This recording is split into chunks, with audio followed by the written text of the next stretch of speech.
There's a certain kind of suburban madness that doesn't show up in property values or crime maps.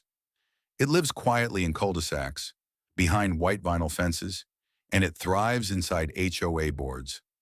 And at the center of our neighborhood's chaos, Carla Simmons, or as everyone calls her behind her back, HOA Karen. Carla lives 3 doors down from me in Windmere Oaks, a middle-class suburban neighborhood with wide roads, small front lawns, and a very opinionated HOA. She drives a silver Mercedes SUV like it's a Formula One car and treats stop signs like suggestions. But the real problem began when our neighborhood installed speed bumps last year. Instead of slowing down like a normal person, Carla started cutting across my lawn to avoid them. Yes, you read that right. Full wheels on the grass. She'd veer off the road right before the bump and slice straight through my corner lot. Tires ripping up turf, mud splattered across my walkway. At first I thought it was a one-time thing. Maybe she lost control or misjudged the curb. But no, it became routine. 3, 4 times a week. I caught it on my Ring camera. I had footage of her doing it in broad daylight, even waving once as she passed by, like I was the problem for having grass where her shortcut needed to be. I brought it up at the HOA meeting. Carla, being president, smiled sweetly and said, "Well, maybe if your landscaping didn't extend so close to the curb, people wouldn't confuse it for common area." It was a lie. Everyone knew that corner belonged to my lot. The property lines were clearly marked on the plat map, but the rest of the board was afraid of Carla. They shrugged. "Let's not escalate," they said. "Fine." So I escalated. I started by putting up a small "keep off grass" sign. She ran it over. Then I placed some decorative landscaping rocks near the corner. She swerved around them and still cut through. So I did what any mildly unhinged homeowner with access to a farm supply store and a grudge would do. I planted spike strips.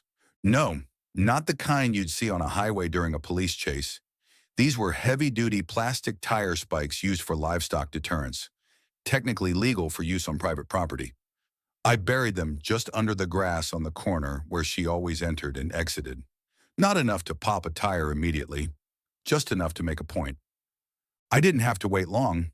That Friday I heard it. A sudden screech, a loud thump, and the unmistakable hiss of a tire losing its will to live. I walked outside calmly with a cup of coffee and found Carla halfway up my lawn, driver's side door open, staring at her flat front tire like the universe had betrayed her. Her eyes met mine. "What did you do?" she barked. "I made some improvements to my landscaping," I said.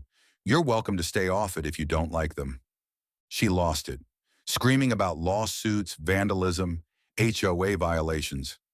I pointed out that I had hours of footage of her trespassing, damaging my property, and ignoring posted warnings. I even had the paperwork showing the spikes were legal. Carla called the sheriff. When the deputy arrived, I explained everything calmly, handed him the camera footage, and showed him the property lines. He gave me a long look, then turned to Carla and said, "Ma'am, your tire damage is a result of your own actions.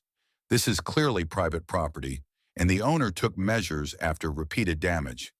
She sputtered, threatened legal action, and drove off on a spare, chunks of turf still hanging from her wheel well. The next day she resigned as HOA president, said it was for personal reasons. Funny how personal it got when someone finally stood up to her. And my lawn looks better than ever.